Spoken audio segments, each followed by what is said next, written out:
Hi, welcome to Soul Tips, simple and practical insights from the Word of God to help you grow spiritually and to live wisely each and every day. In just a few minutes, let's explore helpful truths from God's Word to guide us and to strengthen us in our walk with God. Let's discover today's soul tip for real life discipleship.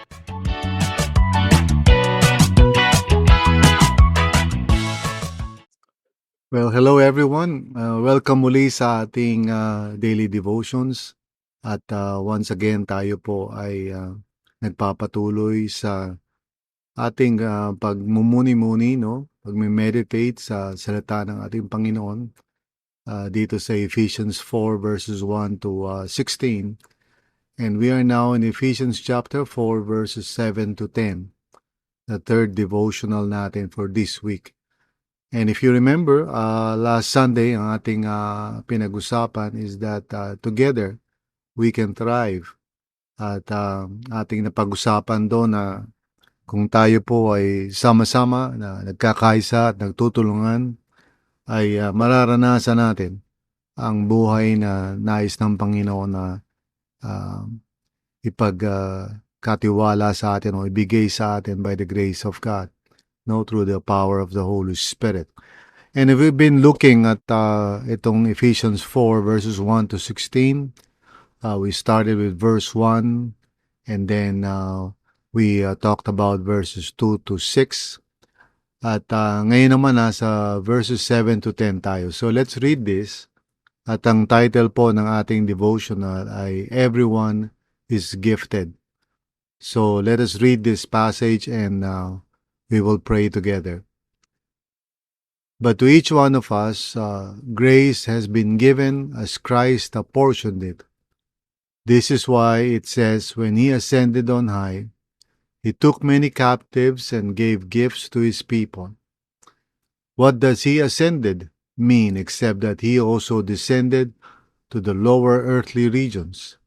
He who descended is the very one who ascended higher than all the heavens in order to fill the whole universe. So tayo po ay manalangin. Lord, maraming salamat sa iyo, Panginoon, sa iyong salita at yung mensahe mo na ibibigay sa amin sa araw na ito. Maraming salamat, Panginoon, for the Holy Spirit who is available to teach us, Panginoon, to help us grow in our faith, in our relationship with you. Guide us, O Lord God, we pray, with all wisdom and understanding. Tulungan niyo kami, Panginoon, so that your word may truly penetrate our hearts and there dwell richly, Panginoon, para kami ay lumago. Maraming salamat po, Panginoon, for your word and also for the Holy Spirit who is available to make your word real and applicable sa buhay namin. Maraming salamat muli, Lord God. We ask this now, Lord, that you guide us and help us. In Jesus' name. Amen and amen. So, purihin ang ating Panginoon.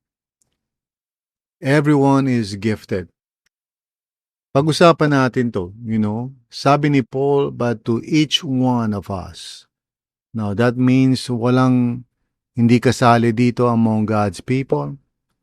All of God's people, hindi lang si Paul, hindi lang yung mga sikat na tao, kundi everyone who calls upon the name of the Lord, who are born again in the Spirit, every child of God, with no exception. So sabi niya to each one of us, grace has been given, So tong grace na to is not just about the grace to come to faith and to be saved. It's not just about yung grace na pinagkaloob sa atin so that we can have a relationship with Him through faith in Jesus. All of that is grace.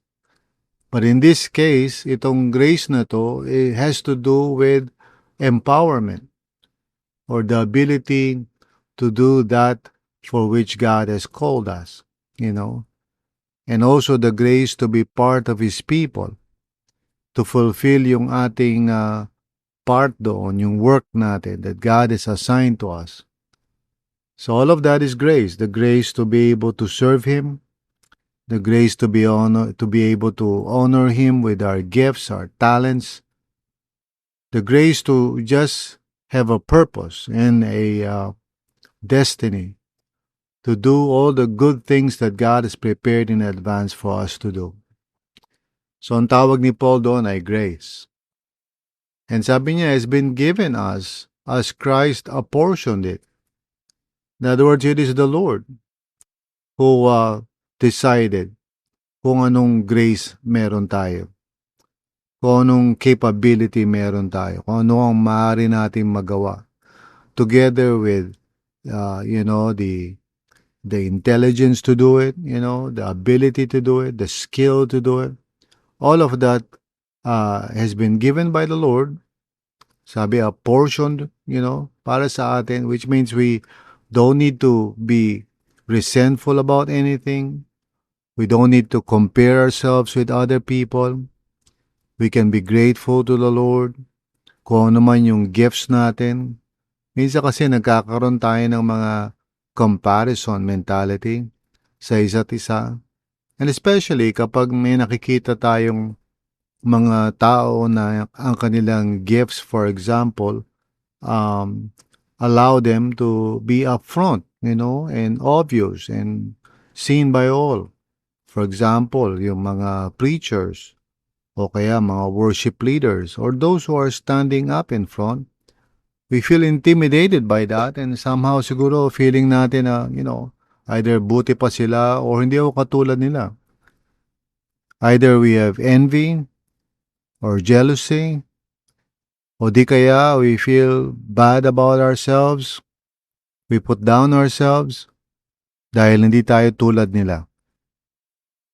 Now, Paul is saying that the Lord Jesus Christ has given us whatever it is that He has given us, according to His wisdom and power and grace. Lahat tayo ay merong maaaring i-contribute sa great work of the gospel that is entrusted to us who are the people of God. At sa RLCC, bawat isa sa atin ay maaring may contribute according to God's grace na ibinigay sa atin. Huwag natin maliitin ang sarili natin. Huwag natin sabihin na wala tayong parte. Sapagkat lahat tayo, to each one, grace has been given, as Christ apportioned it, sabing ganyan. That's why it's very important that we recognize itong truth na ito na lahat tayo ay pinagkalooban ng Panginoon na some kind of capacity, some kind of ability. At, by the grace of God, we can contribute something to the overall mission of the church. So napakahalaga na tanggapin natin yung realidad na yon at katotohanan na yon na magkaroon tayo ng pasasalamat sa Panginoon. Huwag natin i-compare ang sarili natin o di kaya ay i-put down ang sarili natin. Huwag din natin baliwalain yung gifts na binigay sa atin ng Panginoon. That's why Paul says here sa passage na to, this is why, sabi niya, it says, when He ascended on high, He took many captives and gave gifts to His people. So he's quoting the Old Testament here, At he explains it by saying, sabi niya, what does He ascended mean? Except that He also descended to the lower earthly regions. He who descended is the very one who ascended higher than all the heavens in order to fill the whole universe.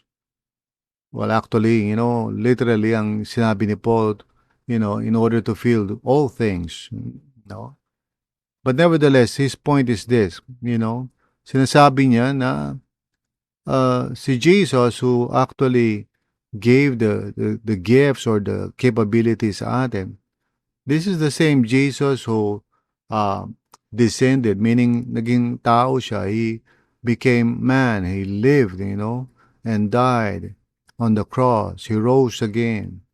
But he is also the same one who ascended, who was glorified, no, in his resurrection. And then he ascended and sat at the right hand of God the Father to rule, over everything. So this is the same Lord who gave you these gifts. Now, why did he, go into such length to explain that? Kasi minsan, tayo po, parang iniisip natin optional lang yun. Optional lang to serve the Lord. Optional lang to use our gifts, our talents, our capabilities, our intelligence, whatever, parang optional lang yan. Well, maybe I would serve, maybe I won't. Well, he's saying, si Paul, he's saying, look, the one who gave you these gifts is the King of Kings and the Lord of Lords, who is the Messiah. And one day he will come back and establish, his kingdom forever in the new heavens and the new earth. And everyone will stand before him, concerning what they have done while in the body.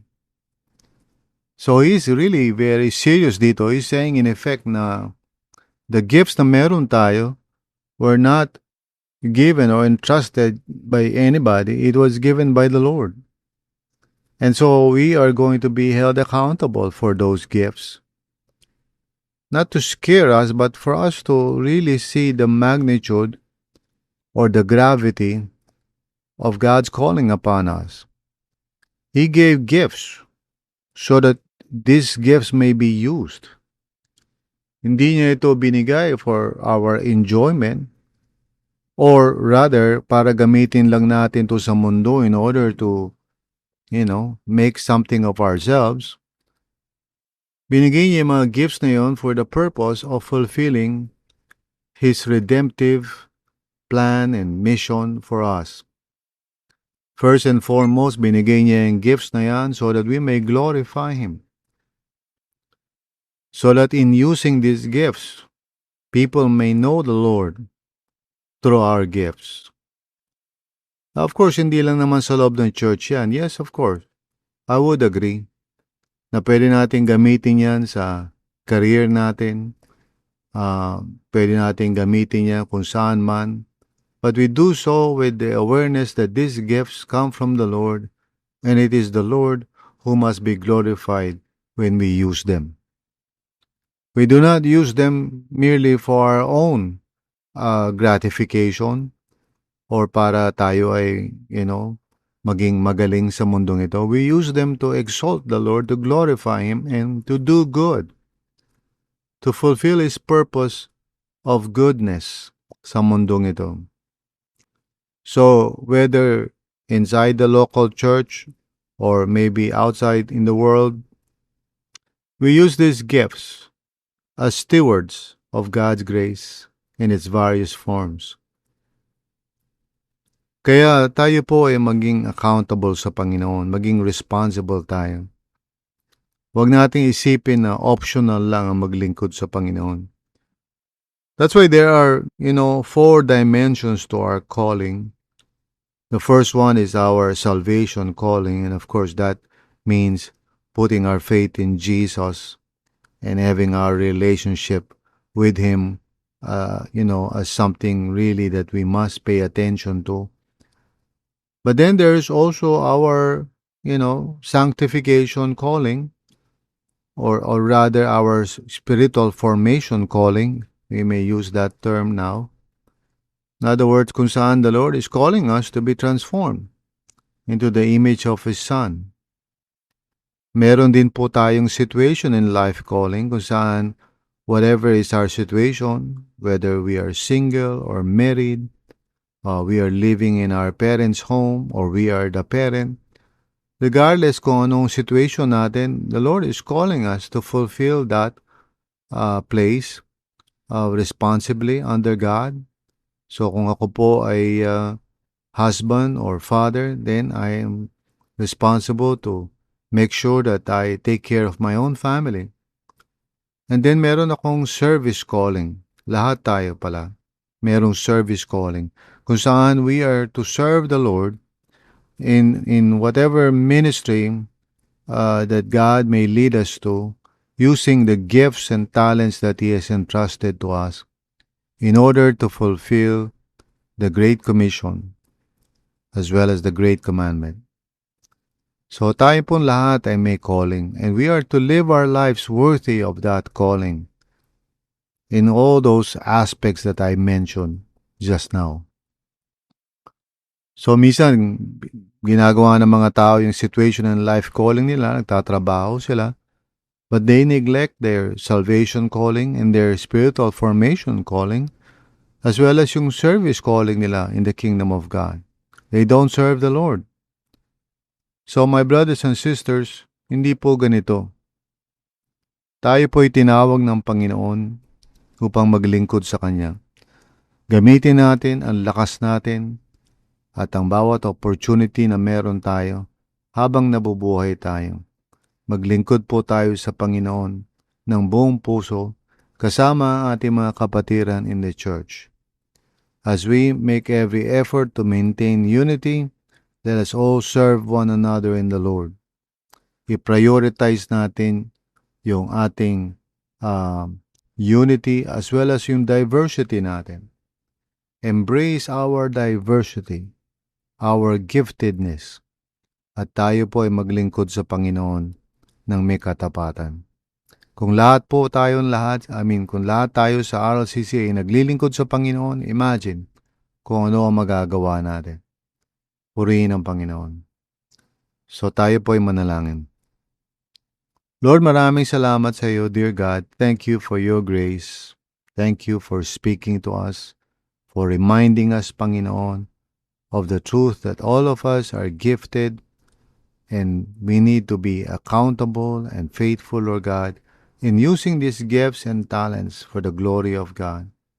Tulungan niyo po kami, Panginoon, na huwag namin itago ang aming mga kapasidad o kaya ay gamitin lamang sa mga pangsariling paraan. Instead, help us to recognize that each of us are gifted and that God by His grace has determined kung ano yung giftedness na yun. But more importantly, that we are accountable to you, O God, for how we use these gifts. So maraming salamat po, Panginoon, for this very important message to us. May we be faithful and may we respond to you in faith, O Lord. This we pray in Jesus' name. Amen. So maraming salamat muli, kapatid, for listening and for giving time or making time to listen to this devotional. I pray na na-encourage ka. I pray na na-build up din yung faith mo at na-challenge ka. Dalangin ko na hindi lang tayo basta tagapakinig ng salita ng Panginoon, na gagawin din natin kung ano sinasabi nito. So maraming salamat muli. God bless you. And always look for opportunities to serve the Lord.